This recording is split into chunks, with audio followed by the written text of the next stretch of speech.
is I generally don't buy apps, but I have paid for the premium version of this. Anything that pulls people together and helps them find harmony is a wonderful thing. Hi, welcome to Positively Sparking, a podcast on internet marketing, online productivity and business. Today I'm with Joel Harrison, client manager and expert VA. It's our first podcast of the year and we're going to chat through our favourite apps for January 2017. So happy New Year, Joel. Oh wow, happy New Year, Phil. It's been that long.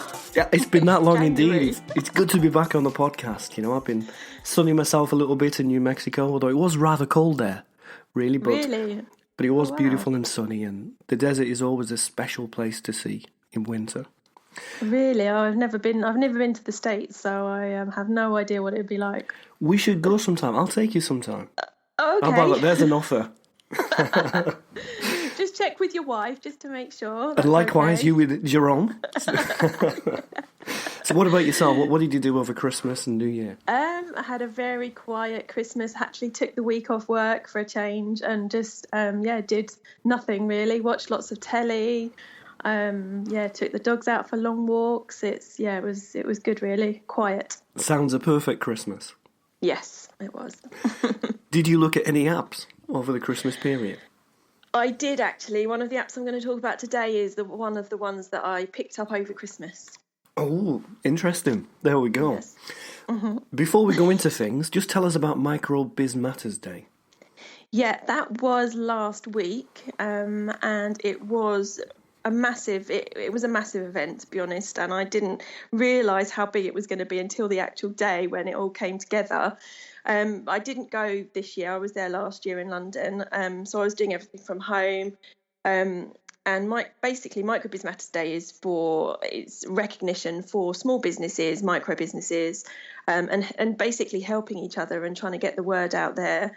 And we had a few hashtags running on the day. Obviously, Micro Biz Matters Day was one of them, and I gave 13. And so I was pretty busy all day on social media, trying to upload the I gave 13 donations to the website. But I did manage to rope in a few helpers, some virtual assistant helpers for the day. It was brilliant. I had lots of help, so that was good.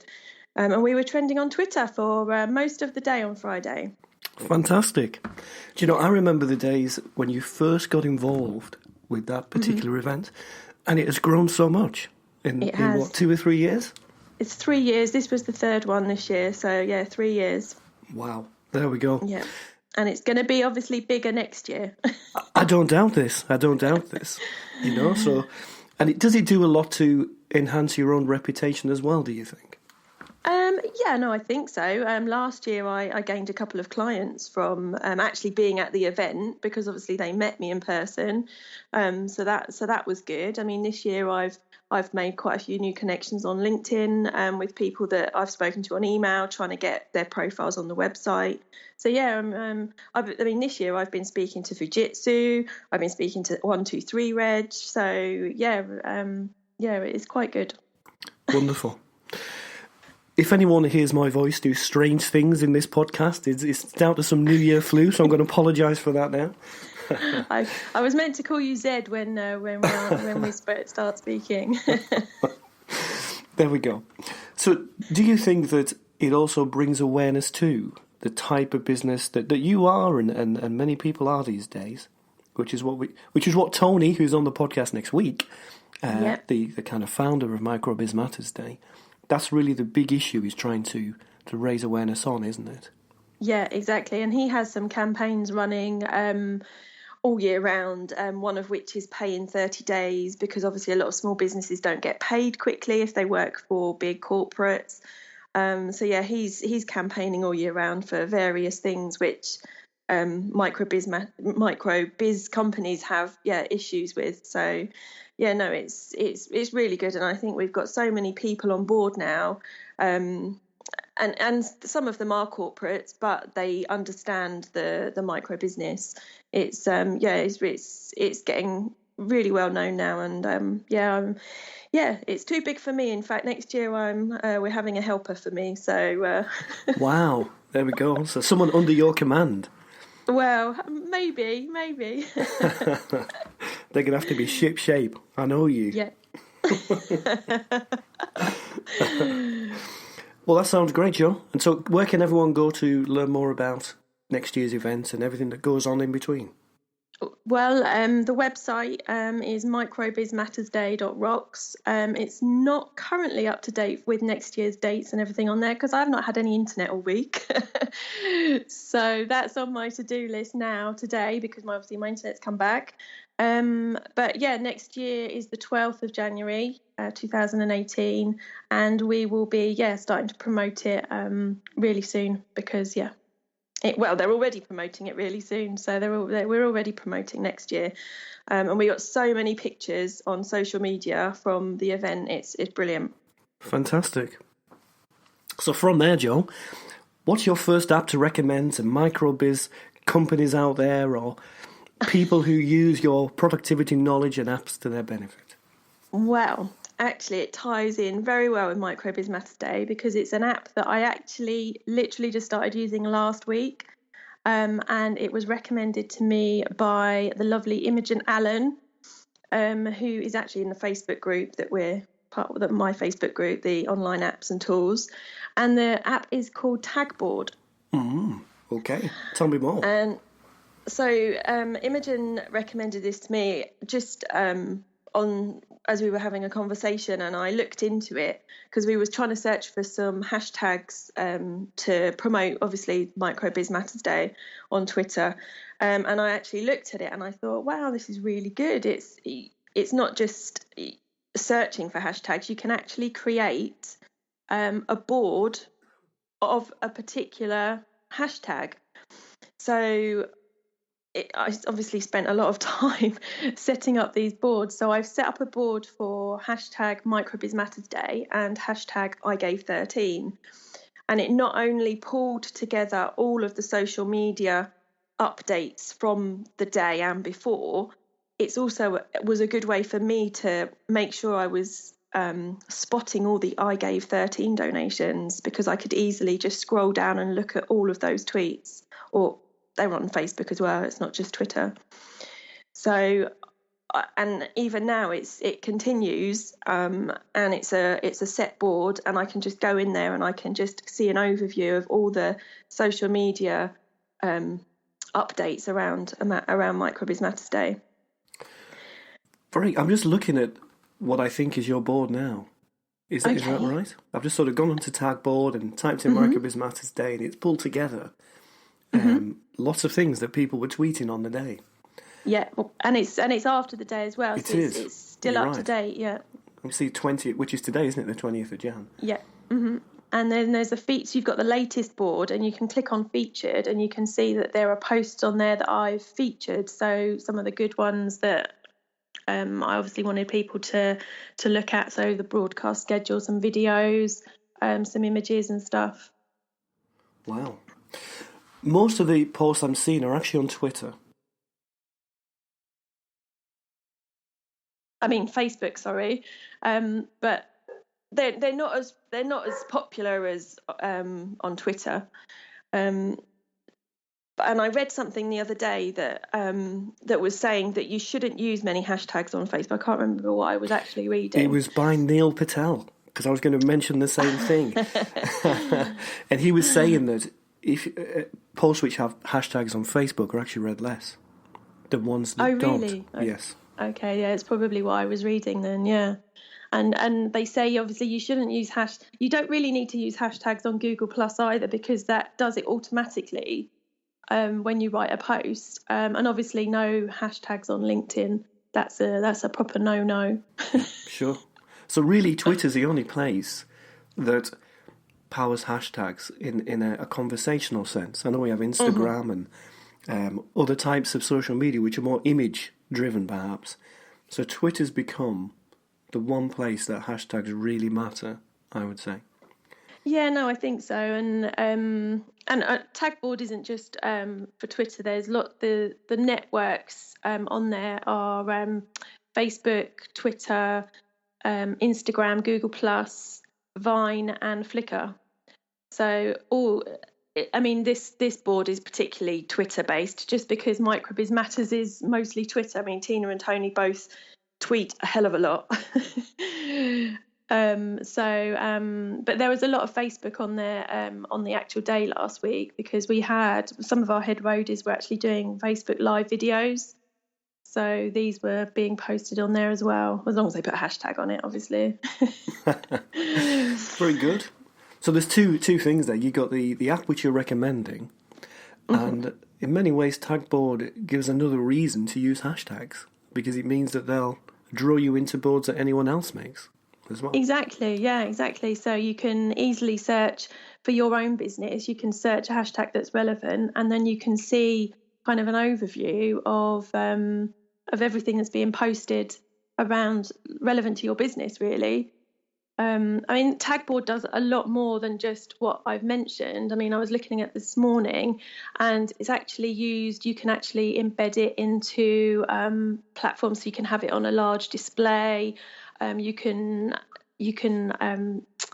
do some settings to it to get rid of negative comments and all that sort of thing. But I think that's a paid for Tagboard, whereas what I'm using is just free. Very good. And does it cost anything, Joel? No, I mean, I can't even find on here how much it costs. It's I'm using the free version. I've not had to pay anything for it, but there is the request a demo button on there, which I'm assuming is for some of the premium things. But there's no pricing. I noticed the request demo, which usually means that someone's going to come on and chat to you on Skype, take you through it all, and then try and sell it to you. Yeah, exactly. So, I mean, for what I need it for, I'm happy with the free. I don't need to put it on any large billboards or anything. So, very good. Where can we find it, Joe? It's tagboard.com. Very easy. Nice and easy. Good stuff. Yeah. Brilliant. So you're going to continue using that particular app, do you think? Is it? Yeah, I think so. Yeah, no, I think so. Especially for the Microbiz Matters Day stuff, and possibly for some things that I want to look at in the future. Now I've got my internet back, I can have a proper play on it. So, yeah, I will. Very good. Good stuff. Well, my first app of 2017 is actually one inspired by your Facebook group. Oh, right, and okay. You put out a post last week, and people began to suggest what they've been using, what they'd like to see reviewed. Yeah. And one of the apps that came up was Evernote. Ah, yeah. Do you remember this? And I thought, I remember. We've never mentioned Evernote, and it's probably the first app I ever used in some ways. I remember chatting with you about Evernote some years ago, about how I thought I could dominate the world with it, which didn't quite come true. But, for me, it's been one of the main apps that I've ever used. Now, most people already know what Evernote is. For those that don't, it's a digital note-taking app, and that probably sums it up, but doesn't in any way explain all the different things that you can do with it. So the first thing that ever attracted me to Evernote was this ability to take audio notes and store them automatically. So I'd be out walking, taking my dog somewhere, I'd have an idea, I'd record it, and then retrieve it later. So that was the first part of Evernote that really got me into using it. Now, there are all these other supporting apps which are there for us to use that help us do even further things with Evernote. And the area I want to talk about today is the notion of note-taking and drawing in a conventional sense, and using Evernote to automatically digitize that and store it for you. Yeah? So there's two apps I want to kind of mention here which fit onto Evernote. Okay. And the first one is called Skitch. So it's Skitch. And Skitch allows us to take a screenshot of anything that we see and to draw on it. So if we're working on a new website design and we want to get some thoughts across to our designer pretty quickly, Skitch is fantastic because we screenshot the screen. We can then circle things. We can draw arrows to things. Okay. We can annotate something that we've been sent. and then send it back with these notes on it. Instead of writing out a long explanatory email about what we would like to change. So, great app, it's free to use. We can find it actually on the Evernote site. If we go to evernote.com/sketch, it's also one of their kind of recommended apps as well. All kinds of possible uses. Sometimes I'll do the same on an email. So I'll actually screenshot an email and circle the part of it that I want to kind of say something about. Okay. And it becomes a lot quicker, than replying or doing something in a conventional sense. Yeah. The second app I'm probably even more into because this one keeps developing. And it keeps developing because the technology supporting it keeps developing too. Penultimate is a handwriting app for Evernote. Okay. So what that allows us to do is to write on our iPad screen, for example, in our handwriting style, and then that will digitize in Evernote. And do you need a special pen to do that? Well, you need a stylus. So you'll see styluses for the iPad sold everywhere. And where they're getting better and better, because that is a great question, and something that's so important to an app like Penultimate, they're getting more and more refined. So the size of my stylus, when I first got my first stylus, it's probably about as thick as my little finger end. It was really difficult to write with. This was some years ago.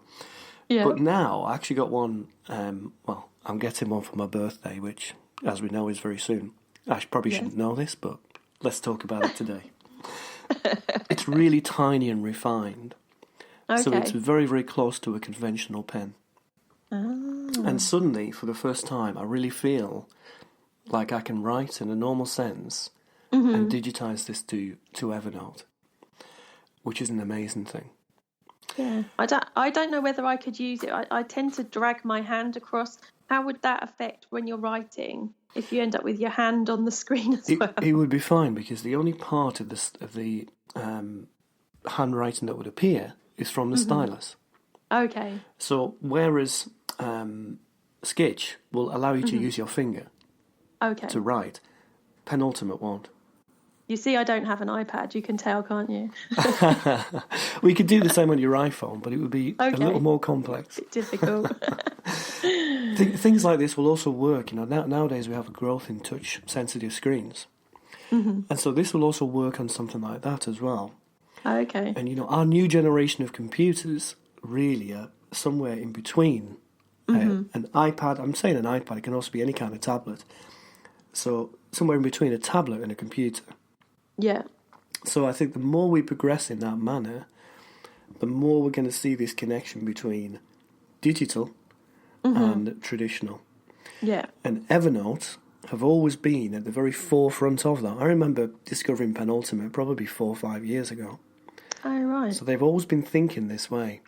But I think for your kind of great Facebook group members and for people who listen to the podcast, if you have always struggled to get into Evernote, these two apps could really help you discover its power, because it is so powerful. Yeah, I mean, I've used Evernote before, but I just can't. It doesn't solve any of my problems that I have at the moment. Totally fair enough, Joe. It is. And that's what apps are all about. And whatever our life is, there's an app for us. Yeah. And for someone like me who's very kind of word-driven and in some ways very visually driven, then Evernote is fantastic. And it also for me, because I tend to have lots of ideas, too many to ever pursue in life, it's just a great place for me to store them.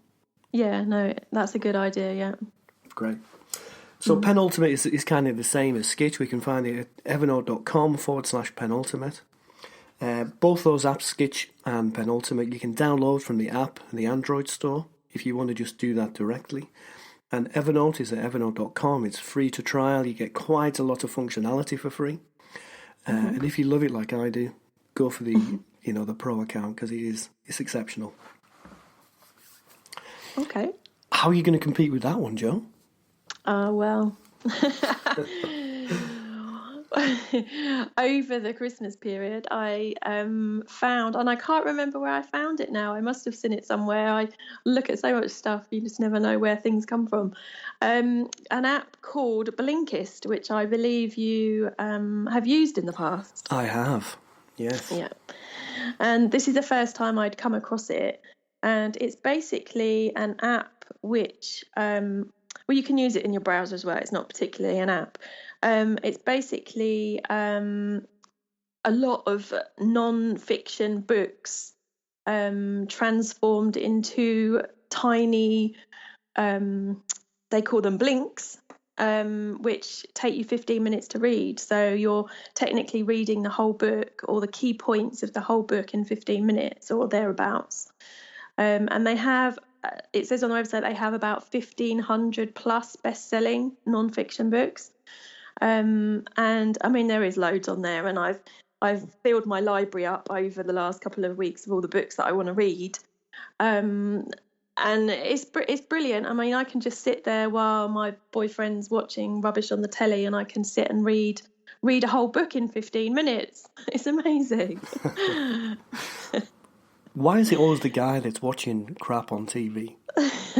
Well, I watch my own crap and he watches his own crap, so he doesn't like the TV I watch and I don't like the TV he watches, so You found a happy balance. Yes, there are a few things that cross over which we like to watch together, but yeah. So yeah, no, I'll sit and read on my iPhone. So I have the app on my iPhone as well. And you can actually send them to your Kindle as well, or you can listen to them, so they can be audio. That's one of the premium options. And in fact, as you well know, which I've said before in a podcast, is I generally don't buy apps, but I have paid for the premium version of this. So It must be good. That is a big, big kind of plus for this app. Yeah, it was my Christmas present to myself. Well done. I'm glad you did that. So one thing that's changed there, which you said that interests me, is you can listen to them in audio, which wasn't the case when I tried it. Okay, not all of them are audio. I think there's some of them are in audio, and you have to have the premium version to do that, as well as send it to the Kindle. And I don't have actually that premium option. There's 3 options. You've got free, which means you can read one book per day, which isn't a lot. And then you've got Blinkist Plus, which is €49.99 a year. And that's what I've got. And then you've got the premium version, which is $79.99 a year, which is when you can listen to it with audio. You can sync highlights with Evernote, and you can send your Kindle. Interesting. What have you read? Or what have you I blinked? knew you were going to ask me this, and I don't remember exactly the titles of the books, but I've been reading a lot of books around productivity and getting things done. I think I read Getting Things Done, which is actually a book by David somebody. It is. That's right. Yeah. It's a methodology, isn't it? Yeah. Yeah, exactly. I've read a lot of books around that, around social media. There was some American consumerist stuff which I read, which was a bit interesting. And there's so many categories on there. It's not just around business. You've got all sorts of things. You've got personal growth, money, relationships, psychology, motivation. There's so many books, and some of the books I've noticed, some of the bigger books, things like Feel the Fear and Do It Anyway, and that sort of thing. So I'd quite happily sit there all evening reading all these books. It's a clever app because it fits in with our fast culture. Yes, that's the most brilliant thing about it. Do you think you need to read a whole book to grasp what it's trying to teach you, having used Blinkist? No, not since I've been using this. I don't really buy a lot of non-fiction books, to be honest. I don't get a chance to read. And the books I do buy now are books that are the subject that I'm really interested in. I generally read them all. For example, I'm reading a book at the moment called, I can't remember what it's called. It's ridiculous. I'm reading a book at the moment about doing things at a certain time in the day to make yourself more productive. Okay. I can't remember what it's called. Oh my God, that's really embarrassing. There seems to be an issue with titles on Blinkist and them staying with Joel. No, my memory on book titles is really bad. But I've actually bought the whole book. So I bought the book before Christmas, and I've been reading it. And but I'm skipping a lot of it because some of it isn't relevant. Yes. So going on Blinkist and being able to read a book on there and just get the key points that are going to be relevant is really good. It saves lots of time. Great. It'd be tougher to do with fiction, wouldn't it? Oh yeah, you wouldn't do a fiction, I don't think. No, no, Great you'd stuff. miss the whole story. Yeah, you would. You would, exactly. I'm wondering what the authors think. So, if they were to look on Blinkist and find their huge book, full packed to the brim with tips, and it's summarised in 15 minutes, Yeah. how does it make them feel, do you think? Yeah, I wonder. I've not even thought about that. Interesting. I wonder if any one of them is listening to the podcast. Let us know. Is Blinkist a good thing for you or a negative thing? I'd be interested. I think I'd be okay with it. I do. Yeah, I think some of them I've read, I think, that sounds really interesting, but I maybe want to read the whole book. So in a way, it might get more sales. Yes. By people, reading bits of it. So. Well, you've already bought one book because of what you read on Blinkist. Yes, kind of, yeah. Great stuff. So where can we find it, Joe? It's Blinkist.com, and you can use it in your browser, or you can download an app, obviously, for iPhone. I think they've probably got an Android one as well. You can get a free trial, and that's how I started. I did the free trial, and then at the end of it, when I was only allowed to read one book per day, which is already pre-selected, I thought, no, I can't do that. I want to read other books. So that's when I bought it, and I also found a discount code online, so do have a look up for a discount code. I got €10 off my membership. So do you know what we should do? Let's try and find the discount code, and we'll post it to your group when we put the podcast on there. Yeah? Yeah, good idea. Good stuff. I'm tempted to have another look at it. Yeah, you should. I've learnt so many things. Don't ask me what I've learnt. But there's so many things, and my boyfriend just looks at me going, oh, you've been reading those books again. Oh, you're using them in quotes against your own. Yes. I like the power. I have to keep up with him. He's comes out with some random intelligent stuff sometimes, so I have to keep up with him. I bet he's secretly on there too now. Yeah, well, I've given him my username and password, so he'd have to read English though, so probably a bit difficult, more difficult. Yeah. There we go. Well, from apps that cause a little bit of disharmony in you using Blinkist against your own, I'm going to talk about one that tries to create harmony. Okay. And I'm someone who understands the benefits of meditation, but who struggles to do it consistently. I have a very noisy head, and it's very tough for me to sit quietly and get to the point where everything is calm inside my brain. So I try different apps, and I've tried Headspace and a couple of others which are all around the concept of meditation in the modern fast world. And Insight Timer is an app whose name does in no way reflect what it is what I would say. Okay. And where it's wonderfully clever is it offers a huge amount, it offers really a community of meditation people who upload their own meditations for everyone to use. Okay. What's even more clever is the app tells you who's meditating with you at the same time. Oh, that's weird. And this can be across the world, or it can be even local. Yeah. If you wish, you can then reach out to those people and thank them for meditating with you, and become friends if you want to. Yeah. Cool. The third thing it offers are groups. And these groups are all based on different things. So it might be, there are some there for entrepreneurs and business people. There are some there for people who love nature. There are even groups which try and achieve something like meditating every day in 2017 is a group. Okay. And all these groups are ranged to often they'll arrange to meditate at the same time. They'll update the fact that they've done what they've all agreed to do each day and whatever else. And that community focus is unique and quite beautiful. So it's been so good for me. I've even asked you to help me reach out to one of the meditation leaders, a guy called Tony Brady in Ireland, and see if we can get him on the podcast. Yeah, that'd be good. Because I think his approach to meditation is beautiful and fantastic. And so for the first time, I'm actually looking forward to meditating every day. Because it's not just me, you know, in a quiet room with the dog trying to lick me and make me play with him. It's suddenly become this community event. Yeah. And it's cool. a truly beautiful thing.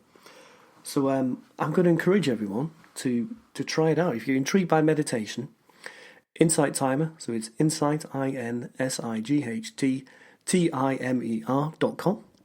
Okay. And let's all become friends and meditate together. That's my aim. Oh, that's brilliant. That would be brilliant if we get the whole world meditating. We actually had a live 10-minute meditation on Microbiz Matters Day in the morning. Wonderful. Who was it by? It was Tom Evans, and he's been a Microbiz Matters fan for a long time, and he's one of our supporters. And yeah, he was actually on the first hour of the live streaming, and he did a live 10-minute meditation. It was good. I wonder if Tom is on Insight Timer.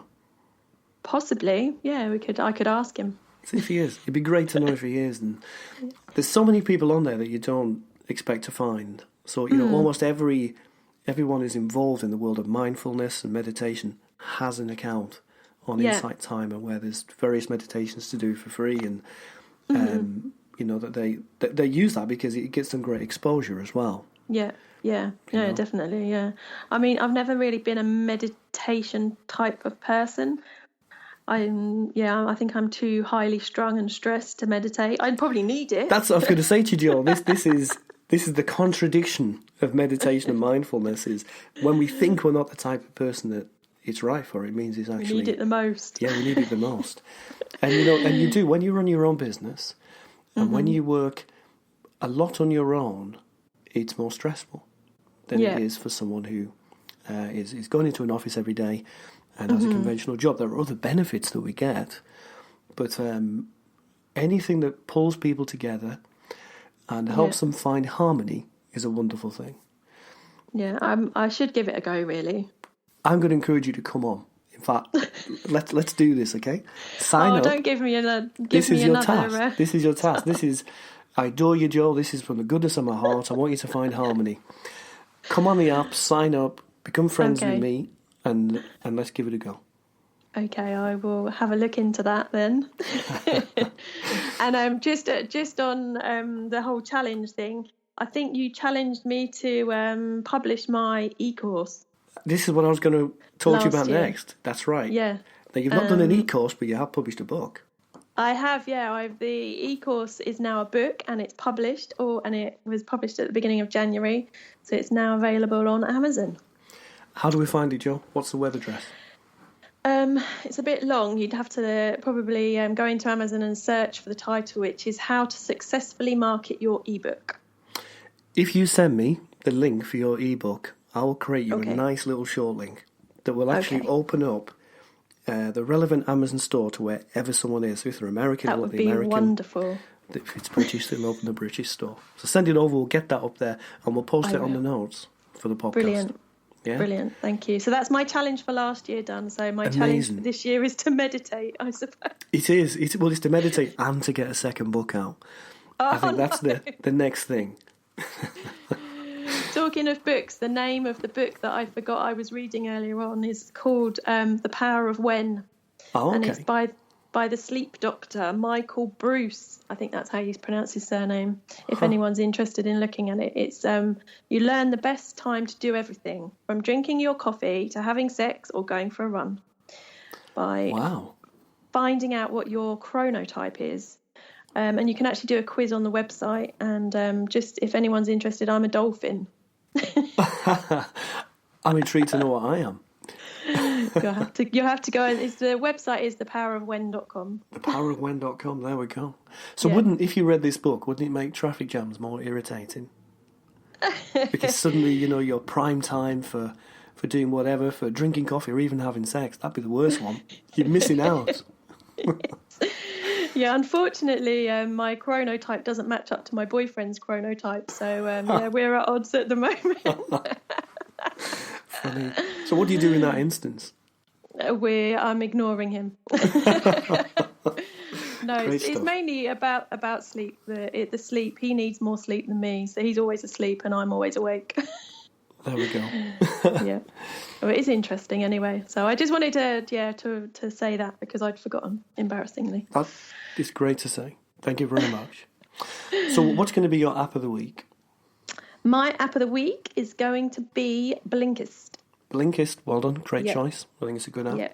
I'm actually going to go for, even though I love Evernote, and I've said great things about it for many years, I'm going to go for Insight Timer. Okay. Because it has made the biggest difference to my life in the last month. Cool. I'm gonna check it out and I'll sign up and I'll see if I can find me. See if I can do it. Brilliant. Without being disturbed by dogs. That's part of it. That's part of it. It is. So, Jo, it's been great to do our first podcast of 2017. Yeah, I'm looking forward to next month already. Me too. It's going to be fun, I think. Yeah. Have a great weekend. And you, Phil. Happy birthday for the weekend. My name is Phil Byrne and I'd like to thank you so much for listening today. I hope you got something really good to take away from this week's episode for you or your business. And you know what? I'd like to give you something more. In fact, I'd like to give you a whole free web marketing pack full of all my latest and best ideas on how you can take your business forward positively online. Download your pack at positivesparks.co.uk/pack, and most of all, guys, look forward to seeing you again next week.